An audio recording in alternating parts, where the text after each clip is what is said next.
వినాయక నవరాత్రి ఉత్సవాల సందర్భంగా వేములవాడ శ్రీ వాసవి అభ్యుదయ సంఘం మరియు ఉత్సవ కమిటీ ఆధ్వర్యంలో గణేష్ నవరాత్రి మహోత్సవాలు స్థానిక శ్రీనివాస కళ్యాణ మండపంలో ప్రారంభమయ్యాయి.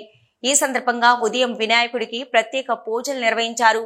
9 రోజుల పాటు ఈ ఉత్సవాలు ఘనంగా నిర్వహిస్తున్నట్లు నిర్వాహకులు తెలిపారు. ఈ కార్యక్రమంలో వాసవి అభ్యుదయ సంఘ అధ్యక్షులు ఎర్ర శ్రీనివాస్, మంజుల, ఉత్సవ కమిటీ అధ్యక్షులు తాటికొండ పవన్, వాణి, మహిళా ఉత్సవ కమిటీ అధ్యక్షురాలు మంచాల సౌజన్య, రాజశేఖర్, తాటికొండ శ్యామ్, యాడ సంతోష్, మోటూరి శ్రీనివాస్, బొడ్ల ప్రసాద్, కట్కూరి సంతోష్ తదితరులు పాల్గొన్నారు.